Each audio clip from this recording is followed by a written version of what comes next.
What's up, y'all? Welcome back to another YouTube video. And in today's reaction video, we're going to be reacting to creepy scares again. I think he was the first channel. No, chilling scares. I was reading the top search bar. Anyway, we're going to be reacting to chilling scares. And I'm pretty sure he was the first scary channel I reacted to on the reaction videos. So I want to react to one of his videos again because they're really good. I ain't going to lie. Him, Bizarre Bud, and Nuke Top 5.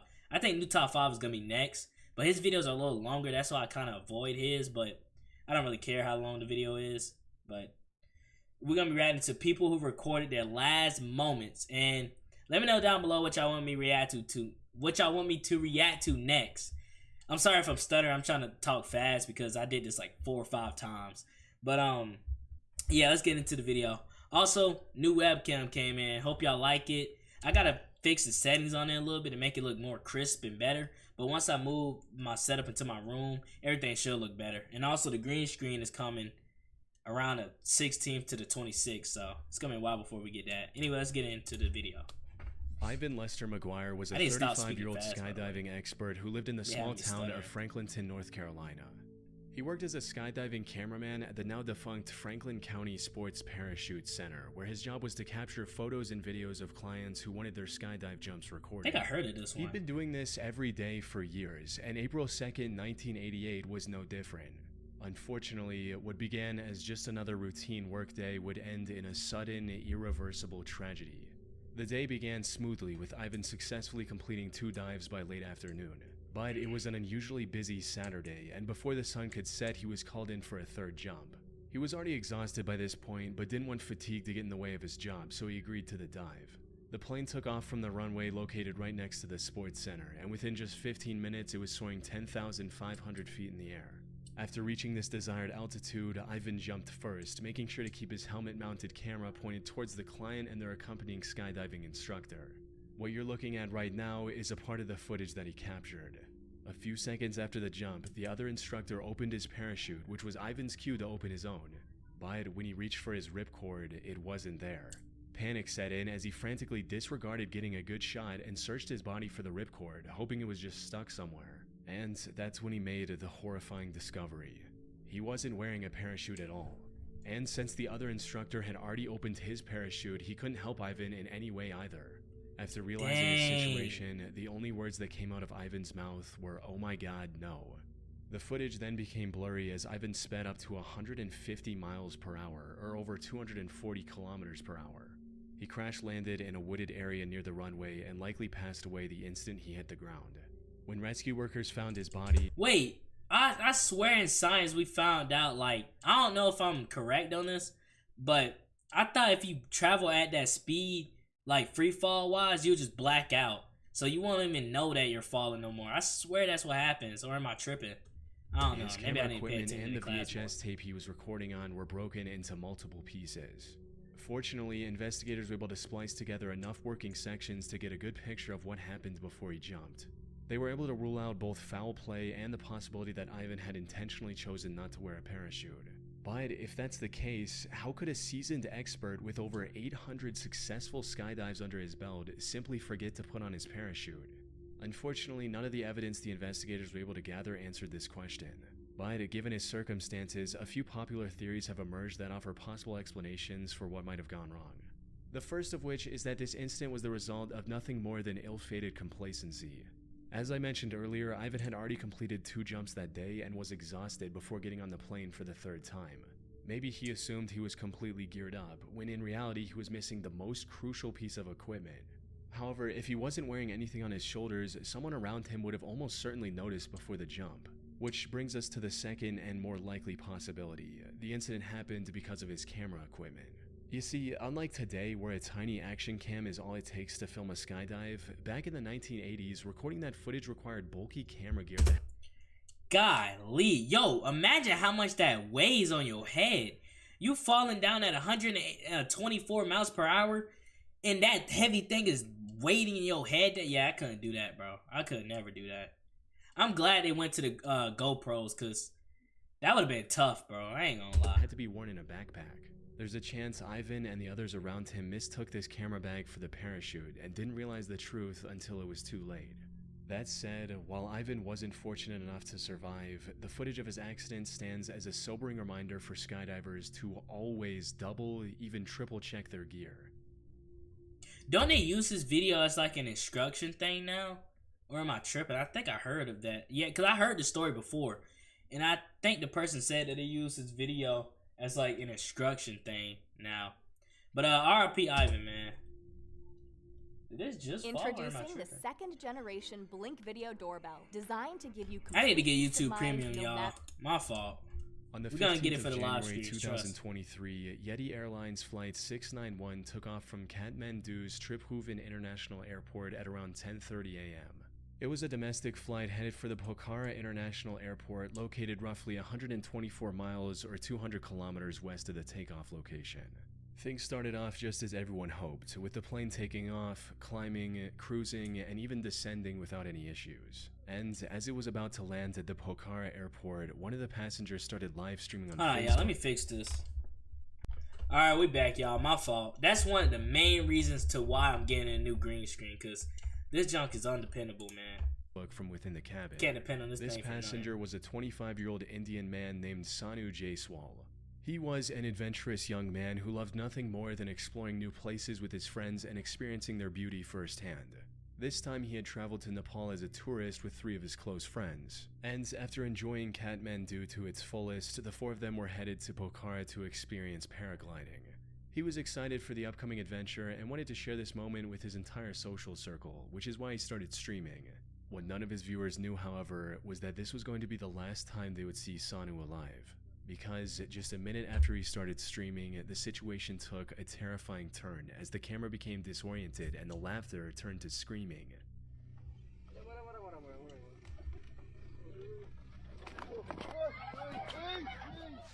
What followed was an extremely loud explosion. Somehow the phone stayed intact and continued streaming everything to Sanu's friends and family. But all they could see at this point was nothing short of horrific, with the entire... Bro, why am I watching this at night, bro? Why am I watching this at night? I made this mistake on the last one I did. Yo, that junk gave me nightmares, bro. I never had a nightmare at this age until I watched that video. Like, the one with all those shoes in the room, bro, that junk actually scared me. Because, like, I think that ghost had a shoe fetish. I think it was a ghost. Was it a person? Can't remember. Getting covered in raging flames, and worst of all, the screaming is suddenly coming to a halt. Something had gone horribly wrong, and knowing that it they wasn't didn't know long it was before gonna people happen. found out exactly what. Flight 691 had somehow crashed into the riverbank a few hundred meters away from the airport. The crash also caused the remaining fuel to ignite, so by the time the rescue workers arrived on the scene, there was nothing left. The crash and the resulting fire had taken the lives of the 4 crew members and the 68 passengers. Dang. Sanu was among these casualties, as he unknowingly recorded his own final moments with no idea of the tragedy that was about to unfold. Dead, bro. The only silver lining in this accident was that the plane barely missed the populated area right next to the river, which would have likely doubled, if not tripled, the losses. As for how things went so horribly wrong when the rest of the flight had been relatively smooth, a months-long investigation concluded that it was mostly due to human error. You see, the flight was originally supposed to land on runway 30, but for some unknown reason the pilot requested to land on the indirect runway 12. Now, the co-pilot, Anju Kariwada, was under training at the time, so it's possible the pilot requested the alternative route to teach her how to land at an awkward angle. Unfortunately, while the plane was turning, she misinterpreted a command and accidentally switched both engine propellers to the feathered position. This resulted in the engine stalling, the plane losing control, turning over, and crashing into the riverbank. Put simply, a single unfortunate mistake cost the lives of... Yo, it's crazy that somebody's recording that at the exact time it happened. I never understand that. It's crazy how people get the timing perfect. RIP to everybody on the plane, but of dozens of people and uprooted the lives of hundreds of family members. That's sad, man. On June 16th, 2013, 29-year-old Yevgeny Titov noticed a demolition happening near his work in Lipetsk, Russia. He was on his lunch break and had plenty of time to admire the work being done, so he took out his phone and started recording the demolition. Unfortunately, watching this demolition was about to become the worst I decision feel of like his this life. junk gonna fall Now, again. I should mention that Yevgeny So I was keep being as looking at it. cautious as he could. He was standing at least twice as far from the building being destroyed as That's him? I thought he was the the two men in cameraman. front of him. Yevgeny was also standing off to the side, since given the demolition method, the debris looked like it was going to fall towards the excavator. Tragically, that is not what happened. As the excavator pulled the wall beyond its tipping point, it didn't detach cleanly and rotated mid-air, sending massive bricks and other debris hurling toward Yevgeny. And while the men standing nearby were nearly missed, Yevgeny wasn't so lucky. He was thrown to the ground by flying debris, Oh, he was the cameraman. with the impact leaving him critically wounded while others rushed over to help. Paramedics were called and rushed him to the hospital. Sadly, it was too late. Yevgeny had suffered multiple complex fractures, damaged organs, and serious brain trauma. Oh, He passed man. away shortly after reaching the hospital, leaving his wife and 3-year-old daughter behind. All because he wanted to watch a building being demolished from what he believed was a safe distance. The company in charge of the demolition was charged with criminal negligence for failing to establish an effective perimeter around the worksite, with the video Yevgeny captured serving as a crucial piece of evidence. However, no legal penalty could rewind time or erase the damage that had already been done. Dude, what's crazy is that, like, this is normal, bruh. Because demolitions happen every day. And, like, usually they'll have, like, a barrier to where people, like, can't get in and they have to watch from a distance. But obviously, they didn't do that this time. That's why they got the lawsuit against them. Dude, that's sad, man. Like, you don't even know. Like, you could wake up one morning and say, yeah, I'm gonna go watch that demolition, not knowing you will never come back home, bruh. Remember, always tell your family you love them. 23-year-old Helen Wendy Niabuto moved from Kenya to Canada on a 10-year study visa when she was just 20 years old. By 2022, she was close to completing her education while also working as a nurse and a personal support worker in the Toronto area. Things were going well for Helen, but things took a tragic turn in August of 2022 when a single accident wiped out everything she had worked so hard to build. She was hired as a personal support worker by someone living in the small town of Chatsworth, Ontario. She decided to rent a room in the only motel in Chatsworth to accommodate this job and started living there. The place wasn't too shabby, but the thing that caught Helen's eye was the motel's outdoor swimming pool. So on August 8th, Yo, I ain't gonna lie. That area look like a backrooms location. the thing that What? caught Helen's This don't look real eye for was the real. motel's outdoor Like something from like 20, not even 2015, like something from like 2006. Backrooms type of swimming picture. pool. So on August 8th, she found enough free time to go for a swim while also live streaming her experience on Facebook. She had the pool all to herself, and it was every bit as peaceful and relaxing as she'd hoped.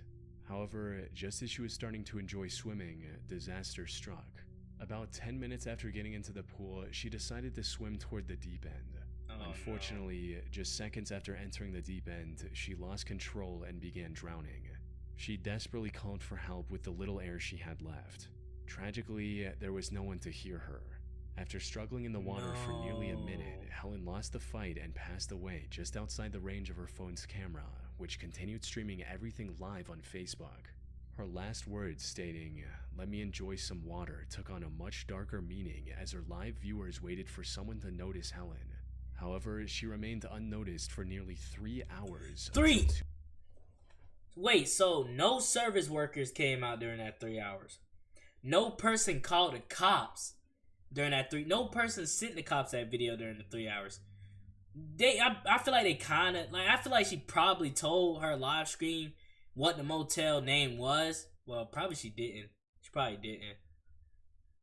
But nobody reported this? 2 other guests finally arrived at the pool and made the heartbreaking discovery while 3 the live stream hours? was still going. But these guests couldn't even believe what they were looking at first. Why is there just a dead person in my life? I know, that scared the when I got it. I think it's a poodle or something. That looks so realistic. I know. I got in and I was like, is it somebody? Walk over there. Just walk over there. That is someone, bruh. Like, what if it's actually somebody dead? Because I'm not even trolling. That looks way too real. They eventually realized the truth and immediately contacted the motel management. By the time someone checked on Helen, she was long gone. The live stream helped prove that this was nothing more than a terrible accident, though that did little to soften the blow for her family. Yo, I ain't gonna lie. Even just watching that live stream, like seeing that happen live, bro, that'll be on my mind for the rest of my life, bro. I ain't gonna lie. I'll never forget that. Yo, that's sad, bro. Cause like that was knowing that you had, like knowing that you couldn't have done anything to help her. It's just like, dude, that jump hit you like a wrecking ball, bro. R.I.P. to Helen, As bro. her father Dang. stated, "I watched the video, I cried. It's terrible." What made the tragedy even more devastating was that Helen was the sole breadwinner for her family. Without her, they couldn't even afford to bring her body home to Kenya. Fortunately, when the story made headlines, the internet came together and raised over 66,000 Canadian dollars to cover her funeral expenses and help her family in their time of need, giving a somewhat bright ending amongst an absolutely tragic situation. R.I.P. Helen, man. Dang, bro. Armin Schmieder was a 28-year-old That's why I don't like pools, bro. I don't like pools. Italian man with a love for extreme sports. He originally started with skydiving and performed countless jumps across Europe. But as time went on, he started getting bored of skydiving and wanted to try something even more extreme. So, sometime in 2015, he switched from skydiving to wingsuit base jumping. Learning a brand new sport, especially I heard them things are hard to do, bro. as dangerous as wingsuit base jumping, was quite risky. But Armin managed to pull through and became quite proficient at it in just 1 year. What he didn't know, however, was that his luck was about to run out. On the 26th of August 2016, Armin climbed to the summit of Mount Kangersteg in the Swiss Alps. On this day, he wanted to livestream his adventure, which started with him putting on the equipment and getting ready for the jump. But since he didn't have any streaming-capable action camera or a secure mount for his phone, he came up with an alternative solution, where once he was fully geared up, he told his viewers, "Today you fly with me," and put the phone in his pocket. All his viewers could see now was the darkness inside of his pocket, with some light bleeding through the fabric. But the audio was still clear enough to understand what was going on, like Armin counting down and making the jump. 2, 1.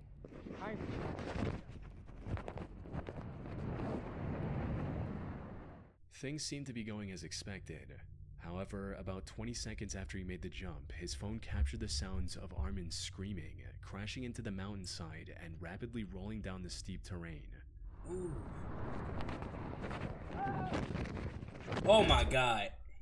I didn't know he was gonna like let us hear it.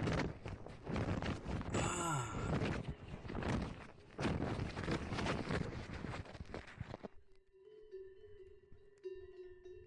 The heck is that music? The fall ended with Armin landing in the middle of a cow pasture, now being completely silent. His viewers quickly contacted the authorities, who spent the next few hours looking for him. Unfortunately, by the time they found him, it was already too late. Armin had succumbed to his injuries and passed away. Dang. And while the Swiss authorities never released the true cause of his death, whether it was equipment failure or pilot error, at the very least, he died doing what he loved. Hey, R.I.P. Armin. Yo, low-key, I think that was just human error for real. He probably like miscalculated how it's hard to explain. He probably miscalculated how far he had to lean or something. I don't know. It probably ran into a... I'm lost for words. Tevye Pustiu was a 29-year-old pop singer in Romania. He was described as one of Romania's rising music stars and was building a bigger following with each passing year. Unfortunately, before he had the chance to make it big, his career was abruptly cut short on August 15, 2020. He was riding through the city of Ploiesti in a car with his wife behind the wheel. And as they were making their way through the city, Tevye decided to live stream his travel from his phone. This stream was just him smoking, listening to music, smiling, and having plain fun. But then, a few minutes into the stream, his wife stopped the car at a crossing of sorts. She looked both ways before driving forward. Don't tell me what I'm thinking. Don't tell me what I'm thinking is about to happen, bro. Please don't tell me, bro. Please. Only for the stream to suddenly cut off, with Tevye screaming in horror being the last thing viewers witnessed.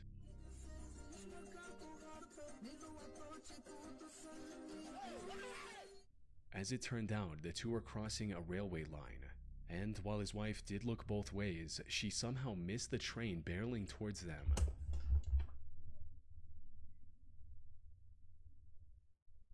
That had to be on purpose, bro. Cause what? How you look both ways, right? The crossing isn't down, all right. Crazy. I don't know why. And you miss a train, a loud train that honks, scratches the ground or scratches the rails, and you still somehow well, they had music playing. I'll give her that. She couldn't hear it. But she looked both ways and still missed the train. By the time they noticed, it was already too late. RP. Their car was wrecked Human completely, failure, man. resulting in tape. I think that's what it's called. I think that's what it's called. Human error. That's what it was, not failure. What? Human error. That's probably just human error, Tragically man. losing his life. A lot of these What's has been crazy human error. is that just a month before this crash, Tavy made a Facebook post stating, "One day the wrong train will take you to the right destination." That's crazy. His wife miraculously survived, but sustained several critical injuries. She was rushed to the hospital and put on life support, though I wasn't able to find any reports on what happened to her after that. Oh, it's one of these trains. I'm thinking it's one of the like trains that hold cargo and all that. These trains don't even go that fast. The now But they still do final bad memory damage. Tavy left to his fans was him simply And having they aren't that fun loud, and so I see dancing why. to music. Dang, RP Tavy, man. And I feel bad for the wife, man. Human error, bro. And anyway, y'all, that's the end of the video. Let me know what y'all want to see me watch next. Why do I keep trying to talk fast, bro? I'm stuttering all over the place. All right, y'all. Let me know what y'all want me to watch next. Also, drink your water.